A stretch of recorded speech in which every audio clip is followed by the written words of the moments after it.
시청자 여러분, JTBC 뉴스룸을 시작하겠습니다. 메가시티를 밀어붙이는 국민의힘이 오늘 오세훈 서울시장과 이 문제로 처음 만났습니다. 서울과 합쳐지는 도시에서도 찬성 여론이 크지 않았다는 걸 의식했는지 이 자리에선 유예기간을 두겠다, 행정이나 재정에서 불이익을 받지 않도록 하겠다는 등 많은 약속이 나왔습니다. 김포에 적용돼 온 대입 농어촌 특별 전형까지도 서울에 포함되더라도 일정 기간은 유지시켜주겠다고 했습니다. 설익은 총선용 정책이란 비판에도 구체적으로 드라이브를 거는 모양새인데 먼저 류정화 기자가 보도합니다. 국민의힘 조경태 뉴시티 특위위원장이 오세훈 서울시장을 만났습니다. 두 사람은 편입되는 도시에 불이익이 없도록 완충 기간을 두겠다고 했습니다. 6년 내지 10년간 기존의 자치권과 재정 중립성을 보장한 완충 기간을 두는 단계적인 편입 방안이 농어촌 전형 이거를 좀 유예하는 내용까지 담겠다 이런 기사도 나오는데. 그렇습니다. 좋은 질문이신데요.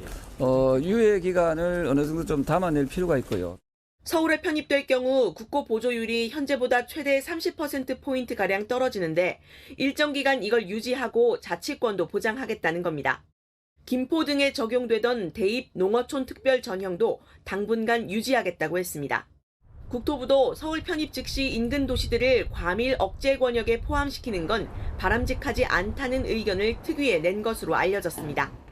완충 기간이지만 이 같은 혜택을 제한한 건 편입 대상 도시에서조차 반대 여론이 높은 걸 무시하기 어려웠기 때문으로 보입니다. 메가시티 논의는 그야말로 전격적으로 추진됐습니다. 국민의힘 김기현 대표가 당론으로 경기 김포시의 서울시 편입을 추진하겠다고 밝힌 건 지난달 30일 오후입니다. 김 대표는 같은 날 오전 비공개 최고위에서 처음 이 방침을 지도부와 공유했던 걸로 알려집니다. 행정구역만 밖에 나눠져 있을 뿐이지 서울 생활권이고 김포시를 서울시에 편입시키는. 김포에서 시작된 메가시티 구상은 그야말로 메가 엄청나게 커졌습니다. 서울 인근의 하남, 구리 등 다른 도시에서도 서울로 가겠다는 목소리가 나왔고 국민의힘은 주민들의 의견이 모이면 고려하겠다고 했습니다. 아예 수도권이라는 단어를 빼고 부산과 광주 권역에서도 메가시티를 추진해서 전국적으로 뉴시티 가능성을 열어놨습니다. 구체적 검토 없이 논쟁적인 이슈를 일단 던진 건 결국 내년 총선을 겨냥했다는 지적입니다. 온통 벌집을 쑤셔놓는 것처럼 선거를 앞두지 않았으면 이렇게 무리하게 정책이 추진되지 않았을 거라고. 국민의힘은 이르면 내일 특별법을 발의합니다. JTBC 류정화입니다. 국민의힘 특위는 오늘 첫 현장 점검으로 경기도 구리시도 찾았습니다. 구리에선 서울에 편입된다는 기대감이 커지고 있지만 구리와 맞닿아 있는 서울 중랑구에선 벌써부터 역차별이란 얘기가 나옵니다. 강희원 기자가 이 지역들을 둘러봤습니다.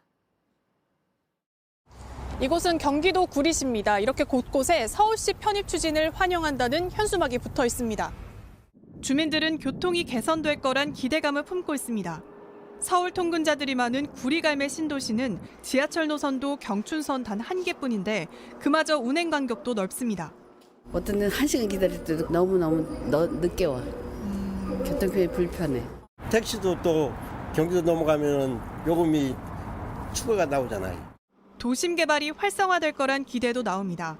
한강변 개발 사업을 오래전부터 추진하고 있었는데 굉장히 크게 탄력을 받을 것으로 예상이 되고 경기도 구리시와 맞닿아 있는 곳 바로 서울 중랑구입니다. 구리시의 서울 편입을 바라보는 중랑구의 입장은 좀 다릅니다. 주민들은 혼선만 생길 거라며 낙후된 중랑구 개발에 더 집중해야 한다고 강조합니다. 집값에 뭐해 혼란만 주고 그렇잖아요. 복잡한데 차 교통편도 그렇고. 별로 우리하고는 관심은 없는데 다 재개발할 때지 여기. 이 동네 그냥 발전만 하면 되는 거지. 역차별이란 우려까지 나왔습니다. 구리는 다 신축 아파트라 아파트값도 높은 상황이에요. 오히려 역차별 받아왔던 중랑구의 발전 전략을 다시 세워줘라. 서울 도봉구에서도 반발이 나오는 등 벌써부터 지역 간 신경전이 고조되고 있습니다. JTBC 강연입니다.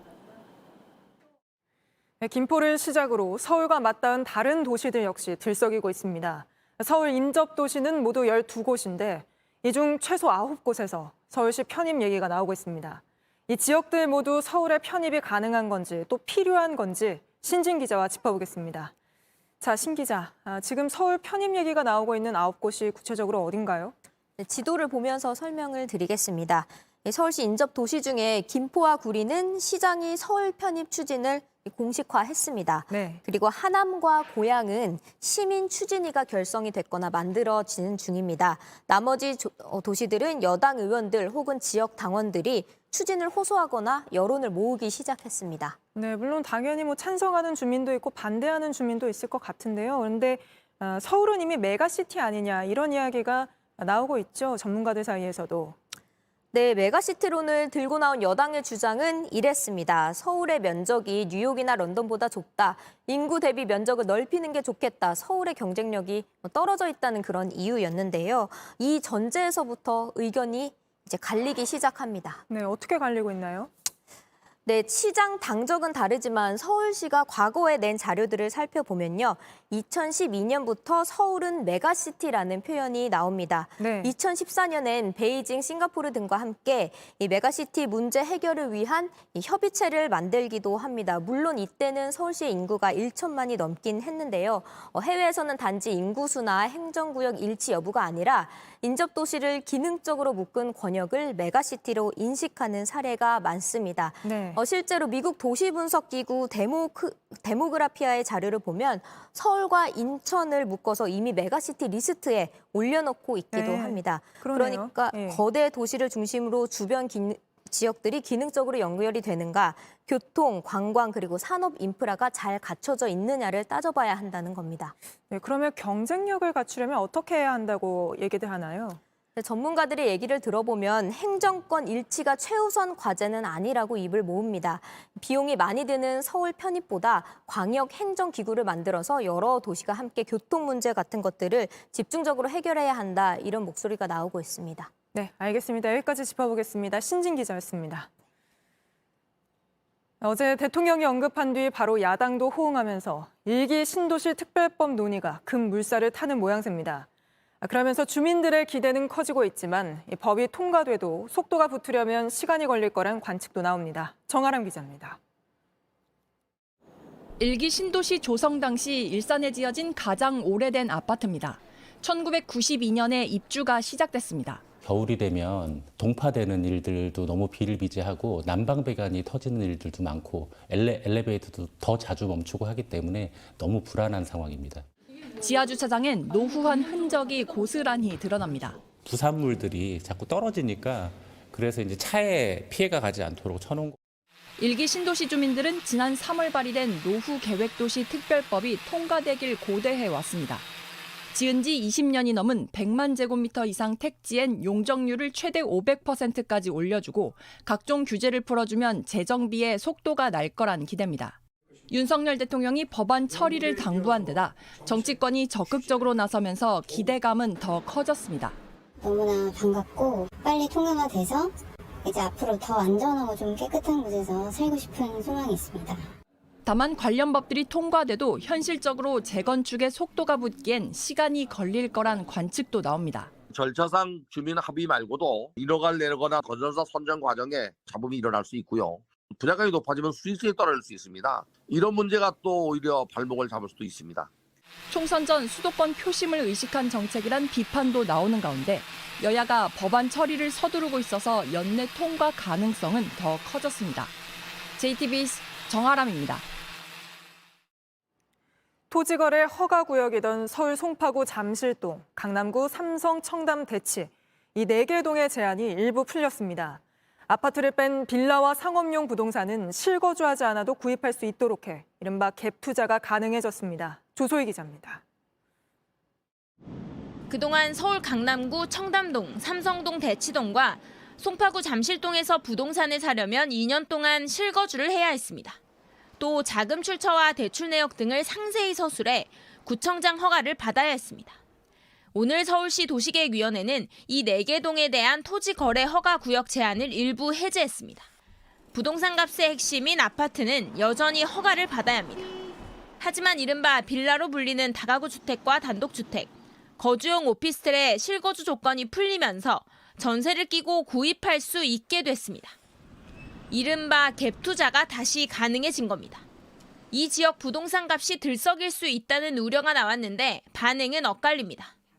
강남 부동산 가격을 좌우하는 건 아파트이기 때문에 별 영향이 없다고도 하고 걔들이 차지하는 프로테이지가 아주 작기 때문에 그 발표한다고 해서 별로 의미가 없어. 메이저가 아파트인데. 그래도 자금이 들어올 여지가 생겼다는 반응도 있습니다. 실제로 거주해야 되기 때문에 거래에 지장이 있어서 아마 투자 목적으로 하는 사람들은 좀 더 활발히 들어올 것으로. 특히 청담동 빌라와 잠실 고급 오피스텔을 중심으로 투자자가 몰릴 수 있다는 해석입니다. 3년 5개월 만에 처음으로 강남 부동산 규제가 해제되는 쪽으로 움직인 것 자체가 시장에 보내는 신호일 수 있다는 겁니다. 오늘 도시계획위원회에선 종로, 동대문, 성북 등 강북 지역 재개발 미선정지에 대한 규제도 모두 해제됐습니다. JTBC 조소입니다. 일본 엔화 가치가 33년 만에 최저치를 코앞에 두고 있습니다. 우리 돈으로 하면 100엔당 860원대까지 떨어졌습니다. 이 슈퍼엔저에 여행 가거나 투자하려는 사람이 많아지면서 공항 환전 창구에서도 엔화 찾아보기가 어려워졌다는데 먼저 김도훈 기자가 보도합니다. 평일 오전인데도 인천국제공항 출국장이 북적거립니다. 목적지를 표시하는 전광판엔 일본 도시 이름이 빼곡합니다. 엔화 가치가 전례 없는 수준으로 떨어지자 일본 여행 수요가 급증한 겁니다. 쇼핑도 하고 온천도 가고 먹고 어차피 같은 돈으로 제주도나 국내 여행을 가기보다는 그래도 해외 한번 떠나보는 것도 좋을 것 같아서. 지난해 초만 해도 100엔당 1,000원을 웃돌았던 엔화 가치는 내림세를 타더니 이제 860원대까지 떨어졌습니다. 글로벌 금융위기 이후 최저치인데 달러화와 비교하면 1990년 이후 33년 만에 최저치에 근접한 겁니다. 떨어진 엔화값에 국내 여행과 경비 차이가 크지 않은 데다 거리상 가깝다는 점도 영향을 미쳤습니다. 일본 말고 다른 데도 후보군에 있었어요? 아니요, 없었어요. 엔화가 낮아져서 같은 돈으로 다른 나라보다 더 저렴히 즐겁게 즐길 수 있어서 가게 됐습니다.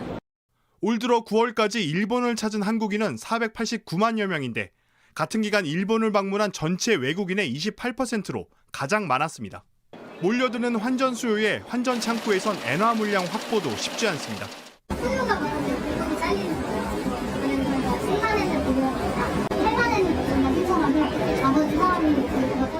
엔저가 길어지면서 국내 항공사들도 일본 중소도시 노선을 점차 확대하고 있습니다. JTBC 김도훈입니다. 이렇게 엔화 가치가 폭락한 건 일본 중앙은행이 막대한 돈을 풀고 있기 때문입니다. 일본 경제가 살아날 기미를 보이지 않고 있다는 점을 생각하면 엔저는 당분간 이어질 걸로 보입니다. 계속해서 정원석 기자입니다. 엔화 가치가 계속 떨어지다 보니 매수 시기를 저울질하는 사람들도 늘고 있습니다. 계속해서 떨어지고 있기 때문에 일단은 상황을 지켜보고 일본 여행을 가게 된다면 그때 사용을 할 수도 있는 거고 그게 아니면은 다시 되팔 수도 있는 거고 해서 실제 투자나 실수요 목적으로 엔화를 사두려는 사람들이 늘면서 올해 9월까지 4대 시중은행의 엔화 환전액은 지난해 1년치 환전액의 배를 넘어섰습니다. 이런 엔저 현상은 경기 침체와 저물가를 우려한 일본은행이 7년 넘게 마이너스 금리를 고수한 데서 비롯됐습니다. 극단적인 돈풀기 정책인데 그 돈이 금리를 올려온 미국 등으로 계속 빠져나가고 있는 겁니다. 일본 내에서도 금리를 정상화해야 한다는 요구가 커지고 있지만 더딘 경제 회복을 고려하면 시간이 걸릴 걸로 보입니다. 일본의 입장에서는 더 이상 지금 마이너스 금리를 포기할 필요가 없는 거죠. 내년부터는 다시 미국이 기준금리 인하하기 때문에 내년까지도 엔저가 유지될 것이다. 단기 환차익을 기대하는 투자자도 생겨나고 있지만 엔저 장기화 가능성이 커서 신중해야 한다는 목소리가 나옵니다. JTBC 정원석입니다.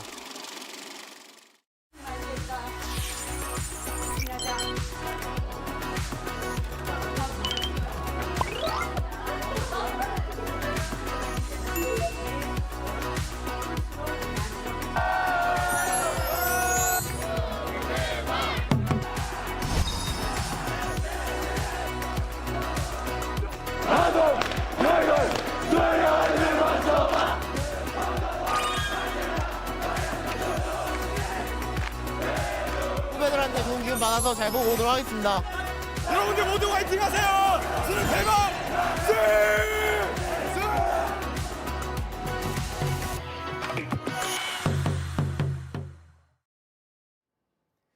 네, 수능이 하루 앞으로 다가왔습니다. 특히 고등학교 3년 내내 코로나와 함께 해야 했던 학생들이 코로나 부담에서 벗어나 시험을 치르게 되죠. 영상에서 보셨지만 한동안 사라졌던 수능 응원전도 다시 시작됐습니다. 수험생들의 이야기를 임예은 기자가 들어봤습니다.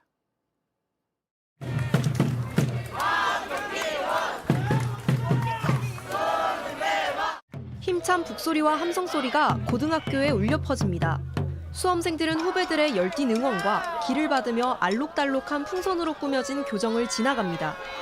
수능을 하루 앞둔 교실, 선생님은 학생 한 명 한 명의 이름을 불러 수험표를 나눠줍니다. 그간 제자들의 수고를 가장 가까이서 봤기에 애정어린 당부를 전합니다. 1년 동안 고생한 만큼 정말 좋은 결과 있었으면 좋겠고 수험생들은 4년 만에 마스크를 쓰지 않은 채 시험을 치릅니다. 숨 쉬는데 제약도 있고 또 안경을 쓰면은 김도 올라오고 이러는데 마스크를 벗고 보는 게 조금 더 편한 것 같아요. 코로나19에 걸린 수험생은 마스크를 착용해야 하지만 별도의 시험장은 따로 없습니다. 일부 수험생들 얼굴엔 긴장감이 묻어납니다. 최근 벌어진 킬러 문항 논란 탓에 걱정이 앞섭니다. 킬러 문항이 이제 등급을 많이 갈라놨는데 이제 그게 없어진다고 했을 때는 막상 그러면 어떡하지? 8년 만에 이른바 N수생 비율이 최고치를 찍어 부담도 적지 않습니다. 재수생들이 없고 고3끼리만 경쟁을 하면 조금 더 좋은 등급을 받을 수 있을 것 같다라는 생각도 들고 떨리지만 설레는 마음으로 수능 이후 계획도 벌써 세웠습니다. 친구들이랑 그냥 즐겁게 노는 게 계획입니다. 내일이면 50여만 수험생들이 새로운 꿈의 출발점에 한 발짝 더 다가서게 됩니다. JTBC 임예은입니다. 내일 수능을 치르는 늦가기 수험생들도 있습니다. 82의 최고령 수험생은 엄마로 또 아내로 살며 자식들의 시험 뒷바라지를 해오다 이번엔 본인의 수험표로 수능에 도전합니다. 최하은 기자가 만났습니다. 수험생 유의사항이 나옵니다. 귀를 쫑긋 세우고 돋보기를 씁니다. 머리가 희끗희끗한 늦깎이 학생들이 모인 학교입니다. 올해 고3 96명이 수능을 치릅니다. 글쎄 가보면은 눈물이 좀 날 것 같아.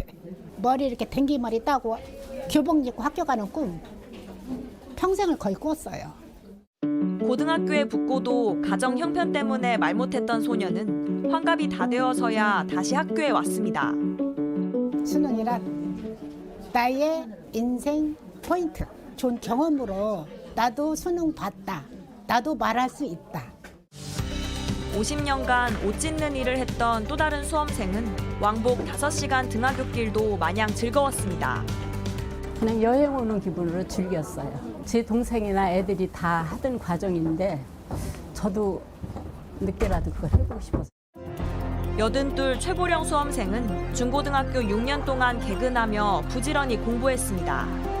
조퇴도 안 하고 결석도 안 하고 좀 아픈 것을 그 고통을 조금씩 잊을 때가 많지요. 자식들 수능 뒷바라지를 했던 어머니는 이제 자신의 이름을 수험표에 걸고 똑같은 시험대에 섭니다. 우리 애들이 수능 시험 볼 때 얼마나 고통스럽는가 그걸 내가 느끼고 싶어서 그래요. 그때 당시는 내가 몰랐으니까.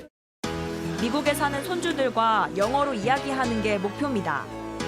영어로 꼭 통화를 하고 싶어서 내가 영어 공부를 열심히 배우려고 그런다. 애은아, 동민아, 할머니한테 많이 응원해줘. 그리고 남은 생 동안 자신보다 어려운 이들을 조금이라도 돕고 싶다고도 했습니다. JTBC 최하은입니다. 이스라엘군이 새벽 시간에 가자 지구에서 가장 큰 병원을 급습해 군사작전을 펼쳤습니다. 국제사회의 비난에도 불구하고 하마스의 근거지라는 이유를 들어 의료시설을 공격한 겁니다. 하마스 측은 전쟁 범죄라고 강력 반발했습니다. 정존문 기자가 보도합니다. 이스라엘군이 현지 시간 15일 새벽 2시 가자지구 최대 병원인 알시파 병원 안에서 군사작전을 시작했습니다. IDF forces are carrying out a precise and targeted operation against Hamas in a specified area in the Shifa hospital. 이스라엘은 전쟁 초기부터 이 병원 일대를 하마스 주요 근거지로 지목하고 집중 공세를 펼쳤습니다. 국제사회의 비난이 커지자 병원 바깥에서만 전투를 벌이다 이날 전격적으로 병력을 투입한 겁니다. 이스라엘 측은 민간인 피해는 없고 오히려 의료 장비와 인큐베이터, 음식 등을 전달했다고 주장했습니다. 하지만 병원 관계자는 탱크가 건물 안까지 들어왔다며 현장 상황을 전했습니다. Within the hospital, we can hear continuous shooting. What are these sounds, doctor? It's continuous shooting from the tanks. 가자지구 보건부에 따르면 이 병원엔 의료진 등 직원 1,500명과 이재민 7,000명이 있습니다. 이번 기습 진입은 하마스가 군사작전과 인지를 감추기 위해 병원을 이용한다는 정보가 있다고 백악관이 밝힌 직후 시작됐습니다. 그러자 하마스는 이스라엘군이 병원을 겨냥해 학살을 저지를 수 있도록 미국이 청신호를 줬다며 이스라엘과 미국을 싸잡아 비판했습니다. JTBC 정종문입니다. 우리 시간으로 내일 새벽 미국 샌프란시스코에서 바이든 미국 대통령과 시진핑 중국 국가주석이 정상회담을 합니다. 시 주석의 미국 방문 6년 만인데다 이번 회담을 통해 앞으로의 두 나라 관계를 가늠해 볼 수 있어서 관심이 쏠립니다. 그럼 샌프란시스코 현장을 연결해 보겠습니다. 김필규 특파원, 두 정상이 1년 만에 다시 만나는 거죠? 회담 장소는 어디입니까? 네, 지난해 11월 인도네시아 발리에서 만났던 두 정상은 이제 1년 만에 회담을 위해 하루 전인 현지 시간 14일 오후 2시쯤 차례로 이곳 샌프란시스코에 도착했습니다. 시 주석이 미국에 온 건 앞서도 이야기 나왔듯이 6년 만인데요. 이제 8시간 뒤쯤 바이든 대통령과 회담을 한 장소는 아시아 태평양 경제협력체 에이펙 회의가 열리는 시내가 아니라 여기서 한 40km 정도 떨어진 파일롤리 에스테이트라는 곳으로 정해졌습니다. 1917년 지어진 고택인데 이곳에서 4시간 동안 머물면서 회담과 오찬을 하게 됩니다. 다자 회의를 계기로 만나기는 했지만 별개의 양자 회담이란 점을 강조하기 위해서 미국이 신경 써서 택한 장소로 보입니다. 네, 미국이 신경을 썼다. 실제 회담에서도 이런 분위기가 이어질지가 관건일 텐데 어떤 전망이 나오고 있습니까? 예, 대선을 앞둔 바이든 대통령이 정작 중국이 가장 민감해하는 반도체 수출 규제나 대만 문제 등에서는 양보하는 모습을 보이지 않을 거란 전망이 나옵니다. 실제로 자신에게는 양국 간 군사 대화를 다시 열어서 위기를 관리하는 게 이번 회담의 가장 큰 목적이라고 바이든 대통령이 말하기도 했는데요. 그래도 미국이 경제 면에서 중국과 갈라서는 일은 없을 거라는 다소 유화적인 메시지를 회담 전에 전하기도 했습니다. 직접 들어보시죠. As I told you, we're not trying to decouple from China, but what we're trying to do is change the relationship for the better. 네, 시 주석이 6년 만에 미국을 찾은 건데 미국의 대표 기업인들도 만나게 된다죠? 네, 이번 회담을 계기로 중국 시장이 다시 확대될 거란 기대감이 커지면서 테슬라의 일론 머스크를 비롯한 유력 기업 CEO들이 시 주석을 만나러 샌프란시스코에 지금 모이고 있습니다. 시 주석 입장에서도 지금 사정이 안 좋은 중국 경제에 대해서 설명을 할 수 있는 기회가 된 셈인데요. 이들과 만찬 자리에서는 미중 양국 국민을 향한 연설도 할 예정인 걸로 알려졌습니다. 네, 샌프란시스코에서 김필규 특파원이 전해드렸습니다. 의대 정원 확대 문제를 놓고 정부와 의사협회가 다시 협상을 벌였지만 여전히 입장차가 컸습니다. 전국 의대 증원 수요가 4,000명에 달한다는 게 정부 조사 결과였는데 의협은 객관적인 조사가 아니라며 반발했습니다. 강나현 기자가 전해드립니다. 강경파를 중심으로 새 협상단을 꾸린 의협은 시작부터 작심 발언을 했습니다. 전국 40개 의대에서 최대 4,000명을 적어낸 걸로 알려지면서 의대 정원 확대에 힘을 싣고 있는 수요조사부터 문제 삼았습니다. 고양이에게 얼마나 많은 생선이 필요하냐고 묻는 것과 별반 무엇이 다르겠습니까? 수요조사가 객관적이지 않다는 취지입니다. 대학들과 그에 딸린 부속병원, 그들 지역의 정치인과 지자체 모두 이해관계가 얽히고 현실을 왜곡하고 각자의 목적에 따라 변질될 것으로 보입니다. 정부는 곧바로 맞받아쳤습니다. 의사 인력 확충을 막는다면 직역 이기주의라는 국민의 비판을 받지 않을 수 없을 것입니다. 의학교육의 현장과 지역의 요구를 포퓰리즘으로 치부하지 말아야 합니다. 양측은 우리나라가 인구 1000명당 의사 수가 OECD 최하위권이라는 통계를 놓고도 맞붙었습니다. 의협은 단순히 의사 수만 비교해서는 안 된다고 했고, 우리나라는 전 세계에서 진료받기가 가장 쉬운 나라입니다. 당일 예약 환자 외리 대기 시간은 21분으로 미국의 24.1일보다 훨씬 의료 접근성이 좋은 것으로. 정부는 소아과 오픈런으로 반박했습니다. 필수 응급 의사가 없어서 응급실을 전전하고 소아과 오픈런이 벌어지는 현실은 괜찮다는 것인지 다시 한번 묻고 싶습니다. 의협은 필수 의료가 붕괴된 원인이 수가가 낮고 의료사고 부담이 큰데 반해 보상은 적기 때문이라고 주장했습니다. 이런 가운데 경기도의사회 소속 일부 의사들은 증원에 반대하며 주 1회씩 반차 휴진에 들어갔습니다. 의협은 일방적 의대 증원 때는 강경 투쟁을 벌이겠다고 했습니다. JTBC 강나현입니다. 다음 이슈 전해드립니다. 중대재해처벌법. 일터에 있어야 할 안전 조치들이 없어서 노동자가 숨지면 경영 책임자를 처벌하는 법이죠. 그동안 50인 미만 사업장은 대상에서 빠졌었습니다. 규모가 작아서 안전조치 마련하려면 돈도 사람도 필요하고 무엇보다 시간이 필요하다는 이유였죠. 그래서 2년 더 유예 기간을 주었습니다. 문제는 사망사고 대부분이 이런 작은 사업장에서 난다는 겁니다. 지난해 유족급여 기준으로 일터에서 사람 얼마나 숨졌나 살펴보니 전체 사망자 874명, 이 가운데 80%가 50인 미만 사업장에서 발생했습니다. 내년 1월이면 2년 유예 기간이 끝나서 50인 미만 사업장도 중대재해처벌법 대상이 됩니다. 그러자 이걸 다시 2년 유예해달라는 요구가 나오고 있고 정부 여당도 더 미루겠다고 나섰습니다. 노동계에선 규모가 작은 곳에서 일하면 사고를 당해도 되는 거냐며 반발하고 있습니다. 조보경 기자가 취재했습니다. 이달 초 경남의 한 공장에서 70대 노동자가 2톤 철 구조물에 깔려 숨졌습니다. 다른 노동자가 크레인으로 구조물을 옮기는 과정에서 연결고리가 풀려버린 겁니다. 이곳은 50인 미만 사업장으로 중대재해처벌법이 적용되지 않았습니다. 50인 미만 사업장이 대부분인 안산 시화공단에서도 사고가 빈번합니다.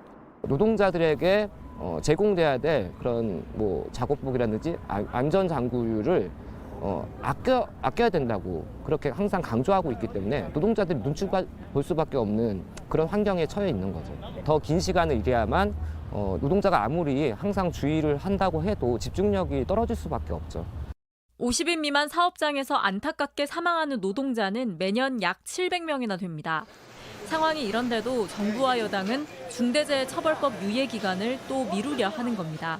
이게 이런 일이 있을 수 있을까 싶은 상황에서 계속 사망사고가 발생하거든요. 빨리빨리 하려고 하다 보니까. 산업계는 50인 미만 사업장 상당수가 법에 대응할 준비가 안 됐다고 주장합니다. 연장이 필요하다라고 약 86%가 답을 했습니다. 인력을 확보해서 예방체계를 갖추라는 게 저희는 핵심으로 보고 있는데 이게 참 현실적으로는 어렵다. 하지만 2년이란 기간 동안 대비를 제대로 안 했다는 비판이 나옵니다. 기본적으로 펜스조차도 없는 데들도 많이 있고 안전을 관리할 수 있는 담당자가 없어요. 중대재해가 많이 다발하고 있는데 이것을 개선하겠다는 의지가 없는 거 아닌가 하는. 노동계는 법 적용이 연기되면 정부의 감독이 유명무실해질 것이라며 안전관리가 불량한 사업장을 밀착 관리하고 예정대로 내년부터 법 시행을 하라고 호소했습니다. JTBC 조보경입니다. 이혼한 뒤 양육권이 없는 부모는 면접 교섭권을 얻어 아이를 만나죠. 하지만 현실에선 면접 교섭권이 있어도 만나지 못하는 경우가 많습니다. 그냥 막무가내로 가로막거나 아이를 학대했다고 누명을 씌우는 식입니다. 이렇게 못 만나는 사이 아이가 집에서 학대를 당해 짧은 생을 마감하는 일까지 있었는데 먼저 조혜연 기자가 보도합니다. 아이가 장난감을 번쩍 들고 웃고 있습니다. 아빠는 장난치며 아이의 볼을 꼬집습니다. 8년 전 이혼한 김모 씨는 면접 교섭권을 얻어 한 달에 2번 아이를 만나왔습니다. 요거트를 좋아하는데 망고를 종류별로 제가 다 사줬습니다. 그런데 2년 전부터 아이를 볼 수 없었습니다. 전 부인이 김 씨가 아이를 만날 때 학대했다며 경찰에 신고했기 때문입니다. 추궁을 하니까 아들은 엄마가 얘기해줘서 알게 됐다. 경찰은 사과 편지까지 보냈지만 아이는 지금도 만나지 못하고 있습니다. 지난 2월 13살 시우군은 계모의 학대 끝에 숨졌습니다. 시우군 어머니는 이혼한 전 남편과 계모에게 빌고 또 빌었지만 5년간 아들을 못 봤습니다. 절대 안 나타날 때가 한 번만 보여줘. 그냥 먼발치도 보다가 걸리지도 마. 진짜 나랑 진짜 전쟁이야 정말. 면접 교섭권이 있어도 막무가내였습니다. 제때 만나기만 했더라도 시우를 구할 수 있었습니다. 보고 싶어도 못 보고 만지고 싶어도 못 만지는 이런 고통이 얼마나 진짜 피눈물나는 고통인지. 지난해 이혼 가정 가운데 42%는 미성년 자녀를 두고 있었습니다. 하지만 이렇게 양육권을 가진 전 배우자가 아이를 보여주지 않는 부모 따돌림 사례도 쌓이고 있습니다. 피해자가 늘면서 올해 2월에는 정부의 대책 마련을 촉구하는 단체도 생겼습니다. JTBC 조혜연입니다. 이렇게 전 배우자가 아이를 보여주지 않으면 기댈 곳은 법원밖에 없습니다. 하지만 소송에만 몇 달이 걸리고 또 과태료만 내면 그만입니다. 특히 아이가 원하지 않는다고 주장하면 법원도 사실상 더 이상 손을 쓰지 않아 그게 정말 아이의 뜻인지 확인할 방법도 없어 대책이 필요해 보입니다. 이어서 여도현 기자입니다. 5년 전 이혼한 정모 씨는 매월 아이를 보는 시간이 제일 행복했습니다. 사랑해, 엄마나. 그런데 어느 날 아이에게 새엄마가 학대한다며 신고해달라는 말을 들었습니다. 경찰에 곧바로 신고했고 결국 아동학대 처분이 나왔습니다. 하지만 그 이후로 아이를 볼 수 없었습니다. 소송도 냈습니다. 전 남편은 엄마를 보고 싶지 않다는 아이의 진술서를 내밀었습니다. 저랑 잘 있었거든요. 근데 아이가 스스로 그걸 썼다고 생각할 수는 없거든요. 법원도 더 이상 개입하지 않았습니다. 아이의 뜻인지 확인할 방법도 없었습니다. 그렇게 속절없이 몇 개월이 흘러갔습니다. 전 배우자가 일방적으로 아이를 보여주지 않아도 과태료 처분이 끝입니다. 강제성이 없기 때문에 이쪽에서 버티면은 그만이고 거기에 이제 아이가 싫대요라고 하면 아무 효력이 없어요. 법원은 대안으로 전국 13곳에 면접 교섭센터를 만들었습니다. 전 배우자와 마주치지 않고 아이를 만나게 합니다. 강제로 이곳에서 만나라고 명령도 내릴 수 있습니다.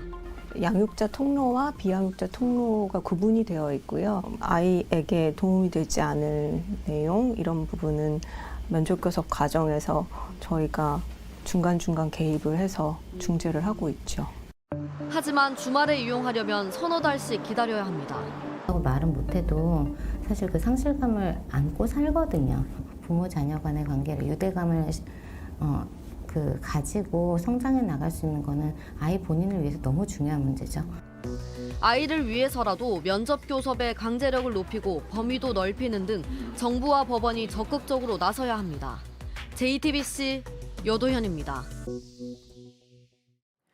전권을 주겠다고 했던 국민의힘 김기현 대표가 오늘도 혁신위를 향해 발언을 자제하라고 경고성 메시지를 던졌습니다.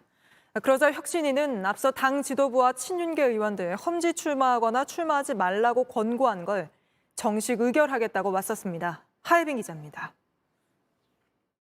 국민의힘 혁신위원회는 지난 3일 당 지도부와 친윤계 중진들의 수도권 험지 출마나 불출마를 권고했습니다. 일단 해당 의원들의 희생을 기다려보겠다고 한 겁니다. 그러나 친윤계 중진인 장제원 의원은 부산을 사수하겠다고 버텼고 그런데 서울 가래요. 그런데 서울 가랍니다. 단량한 정치인생 연장하면서 서울 가지 않겠습니다, 여러분. 혁신위에 전권을 주겠다고 한 김기현 대표는 오늘도 발언을 자중하라고 했습니다. 정제되지 않은 발언들이 언론을 통해 보도되고 또 그것이 번복되거나 혼선을 일으키는 모습은 혁신을 위해서도 또 당을 위해서도 바람직하지 않다. 정권을 주겠다는 게 혁신안을 바로 받아들이겠다는 건 아니라는 설명도 나왔습니다. 정권을 부여했다는 차원에서 어떠한 논의 대상에 제한 없이 모든 것에 대해서 열린 자세로 서로 말씀을 나눌 수 있는 상황이라고 생각합니다. 그러다 혁신위는 기존에 낸 권고안을 조만간 정식 의결한 뒤 최고위로 넘기기로 했습니다. 압박 수위를 더 높인 겁니다. 한 혁신위원은 이전부터 검토해온 사안이라면서 이견은 없는 상황이라고 했습니다. 인요한 혁신위원장은 대통령실도 힘을 실어줬다고 했습니다. 소신껏 생각껏 맡아서 임무를 좀 끝까지 그렇게 당과 우리가 필요한 거를 그냥 거침없이 해라 이런 신호가 왔어요. 홍준표 대구시장도 혁신위는 당대표가 잘못해서 만든 것인데 마음에 안 든다고 활동을 제한하는 건 자기 부정이라고 비판했습니다. JTBC 하혜빈입니다. 오늘 김명수 합참의장 후보자 인사청문회에선 여야 가리지 않고 딸의 학교폭력 가담 의혹과 주식 거래, 골프 논란에 대한 비판이 이어졌습니다. 김 후보자는 의장이 되면 골프 치지 않겠다는 등 거듭 사과했지만 야당 의원들은 스스로 물러나라며 청문회장에서 전원 퇴장했습니다. 김재현 기자입니다. 김명수 합참의장 후보자가 북한이 탄도미사일을 쏜 날 근무 중 주식 거래를 하고 골프를 친 걸 두고 여야 모두 부적절하다고 지적했습니다. 해군 작전 사령관은 우리 바다를 사수하고 책임져야 되는 사령관인데 주식 사수에 몰두하고 계세요. 이것은 아주 부적절하다고 봅니다. 군의 고위 간부로서 그런 국가적인 위기 상황에서 처신으로서는 부적절하다고 생각을 합니다. 김 후보자 딸이 과거 학교 폭력에 연루된 사실을 왜 몰랐는지도 도마에 올랐습니다. 야당은 김 후보자의 여러 의혹이 제대로 걸러지지 못했다며 정부가 인사검증에 실패했다고 공격했습니다. 김 후보자는 여러 차례 사과했습니다. 부적절한 처신에 대해서는 진심으로 사과드립니다. 또한 가족에 대해서 제가 불찰이 있었던 것도 사과를 드립니다. 의장이 되면은 골프 치지 않겠습니다. 하지만 야당은 김 후보자의 잦은 사퇴와 윤석열 대통령의 지명 철회를 요구하며 청문회 막판 전원 퇴장하기도 했습니다. 이에 따라 김 후보자에 대한 인사청문 보고서 채택은 어려울 것으로 전망됩니다. JTBC 김재현입니다. 김범수 카카오 창업자가 결국 검찰 수사를 받게 됐습니다. 금융감독원이 SM엔터테인먼트를 인수하기 위해 일부러 주가를 띄운 혐의 등을 적용해 김 창업자를 불구속 상태로 검찰에 넘긴 겁니다. 홍은택 카카오 대표이사와 인수 과정에서 법률 자문을 한 변호사 등도 함께 검찰에 넘겨졌습니다.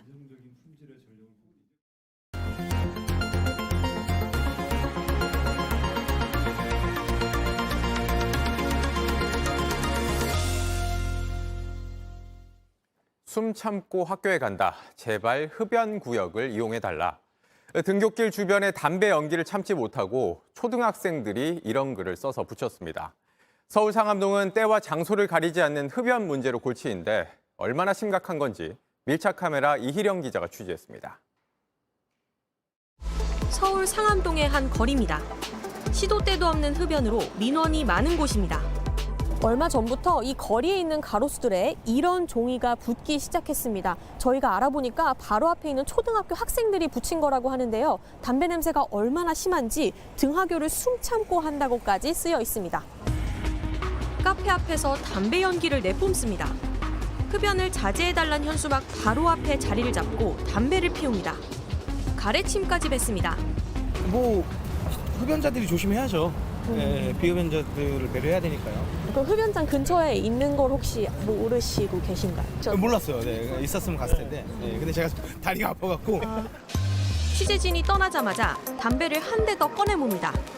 포스터 바로 옆에서도 흡연은 계속됩니다. 그림 혹시 보셨을까요? 아니요. 근데 아이가 지나다니는 걸 못 봐가지고. 떠난 자리엔 꽁초들이 버려져 있습니다. 포스터를 직접 만든 아이들의 하굣길을 따라가 봤습니다. 야, 있잖아. 우리 끝말잇기 할래? 그럴까? 아이들이 다가오는데 담배 연기를 내뿜습니다. 저기 봐. 저기도 담배 피시고 막. 근데 우리 포스터 아직 붙였잖아. 그러니까 붙였는데도 담배를 많이 피시는. 아니, 너무 많은데? 방향을 바꾸자 또 나타납니다. 담배를 피우지 않아도 냄새에 아이들은 얼굴을 찌푸립니다. 그냥 코를 막고 가는 경우가 많아서 그것 때문에 너무 힘들어서 애기들도 있고 막 이러다가 병 걸리면은 이걸 책임지지 않을 거잖아요. 흡연 구역은 있으나 마나입니다.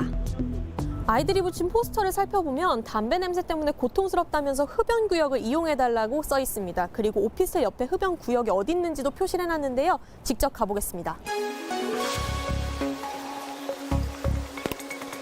제가 1분도 채 걷지 않았는데요. 이렇게 가까운 곳에 흡연 구역이 양쪽에 마련돼 있습니다.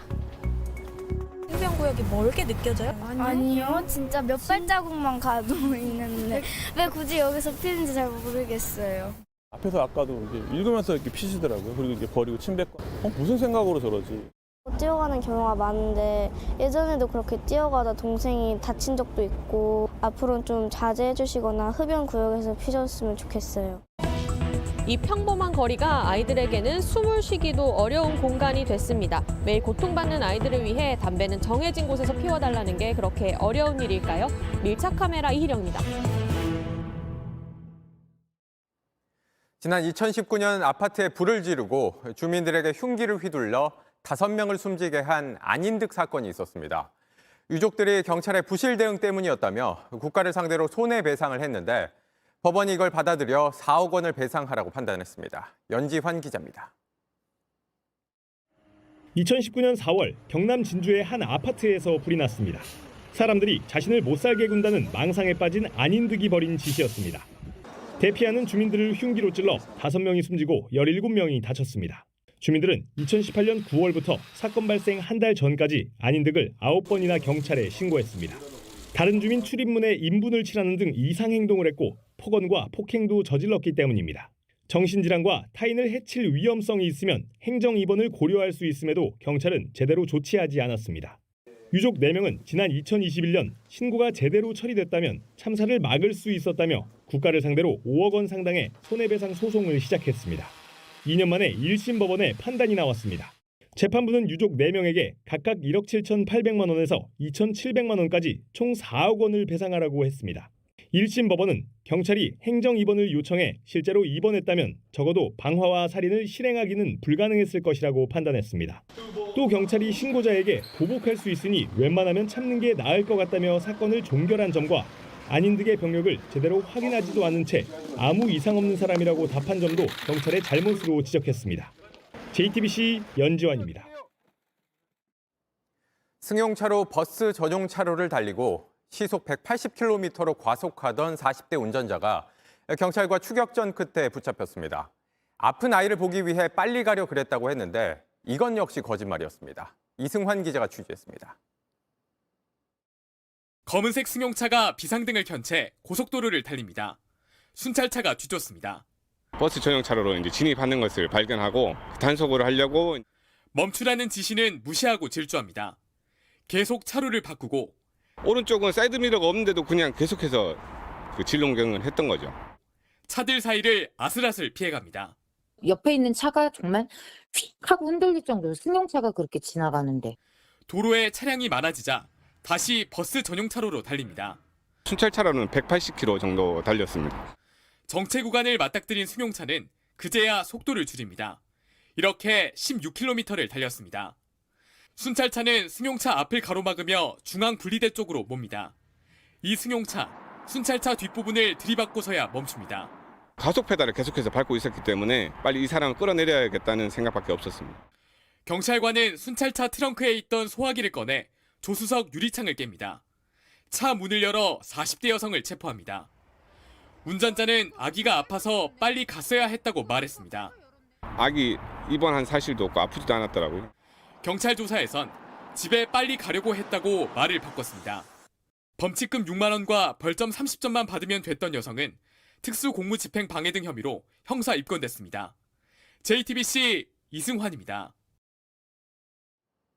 병원과 환자들이 짜고 입원 치료를 받은 것처럼 꾸며서 14년간 보험금 100억 원을 타냈습니다. 병상 숫자보다 입원 환자가 많은 걸 수상히 여긴 보험사 신고로 덜미가 잡혔습니다. 구석찬 기자입니다. 분홍색 코트를 입은 여성이 입원 수속을 마치고 병실로 향합니다. 그런데 끌고 온 가방만 두고 멀쩡한 모습으로 곧바로 외출합니다. 이런 환자가 대부분입니다. 결국 병상은 23개인데 입원한 걸로 된 환자 50여 명이라는 보험사 신고에 경찰이 들이닥쳤습니다. 그 소식을 듣고 급히 돌아와 바지만 환자복으로 갈아입은 여성도 보입니다. 해당 병원은 가짜 환자, 이른바 나이롱 환자가 넘치는 보험 사기 전문 병원으로 주민들 사이에서도 오랫동안 입소문을 탔습니다. 의사들 같은 경우에는 야간에 다른 병원에서 일을 합니다. 실제 중증 환자들은 자기들이 진료를 못한다, 다른 병원에 가라. 50대 남성이 의사 면허를 빌려 2009년 7월 문을 연 이른바 사무장 병원. 올해 6월까지 환자 466명이 2, 3주씩 입원한 것처럼 꾸몄습니다. 매주 2-3번 통원 치료를 받은 게 전부인 경증 환자들이었습니다. 환자들은 이제 내 왔다 갔다 하고 그 밑에 또 커피점 있잖아요. 방문하러 오시거나 뭐 이러면은 그분들하고 같이 이렇게 차도 나누시는 것 같고. 14년 동안 기록을 조작해 병원은 국민건강보험공단에서 요양급여비 50억 원을, 환자들은 보험사에서 입원 일당과 간병비 등 50억 원을 챙겼습니다. 경찰은 병원을 운영한 남성을 구속하고 의사 2명과 환자 466명을 불구속 입건했습니다. JTBC 구석찬입니다. 5년 전 유엔에서 연설했던 BTS에 이어 이번엔 그룹 세븐틴이 유네스코 연단에 섰습니다. K-팝의 위상이 갈수록 커지면서 전 세계인을 상대로 한 문화 외교 무대에도 오르는 겁니다. 정수아 기자입니다. 다 함께 한국말 가사를 따라 부르는 이곳. 콘서트장이 아닌 유네스코 본부입니다.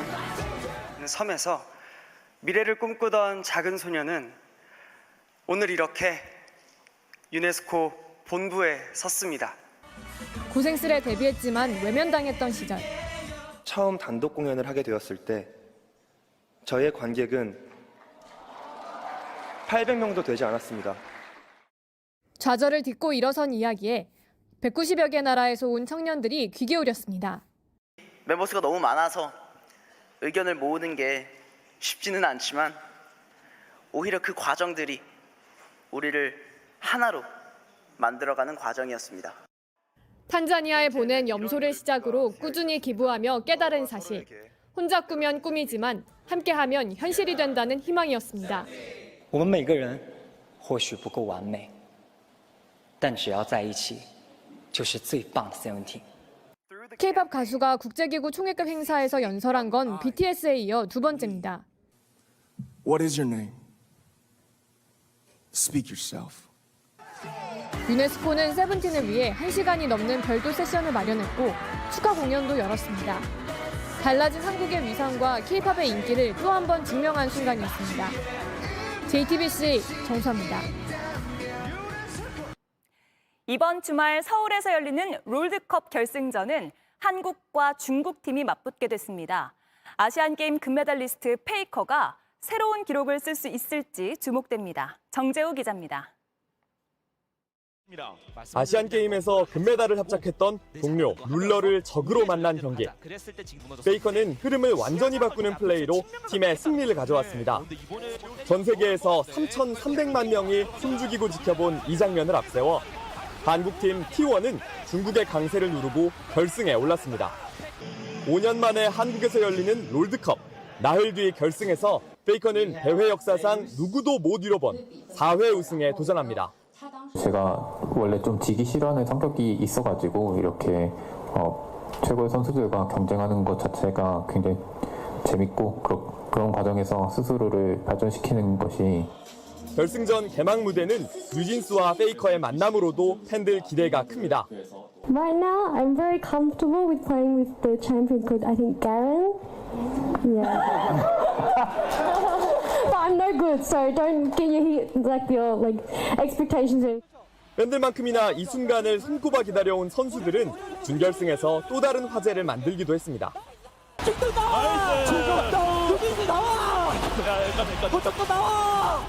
저희도 캐리어 선수께서 뉴진스 나와라고 하셨을 때 저희도 그 경기를 보고 있었거든요.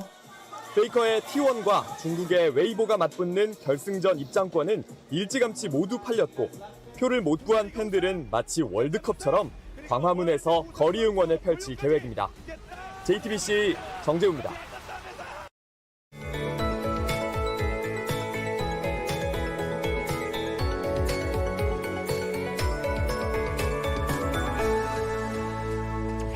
내일은 대학 수학능력 시험이 치러지는 날입니다. 올해는 영하권의 입시 추위는 없겠습니다. 시험장으로 향하는 아침에도 오늘보다 4도 높은 6도가 예상됩니다. 다만 오후 들어서는 찬바람이 강해집니다. 시험이 끝나고 걸칠 외투 하나 챙기시는 편이 좋겠습니다. 한파는 없지만 내일 전국에 비 소식이 있습니다. 내일 오전 서쪽 지역을 시작으로 오후에 전국으로 확대되겠습니다. 양은 5에서 30mm 정도로 많지 않겠지만요. 보다 일찍 비가 시작되는 서쪽 지역을 중심으로는 돌풍과 천둥, 번개가 동반될 수 있겠습니다. 내일 하늘빛은 대체로 흐리겠고요. 여전히 건조특보가 발효 중인 동해안은 대기가 건조하겠습니다. 내일 아침 강릉이 6도, 전주 5도, 대구 3도 예상되고요. 낮 기온은 서울 8도, 대전 9도로 비의 영향을 받아 기온이 크게 오르지 못하겠습니다. 모레인 금요일부터는 다시 영하권의 추위가 시작됩니다. 전국 곳곳에 비나 눈이 내리겠고요. 서울에도 첫눈이 내릴 가능성이 있겠습니다. 날씨였습니다. 뉴스룸 저희가 준비한 소식은 여기까지입니다. 시청해주신 여러분 고맙습니다.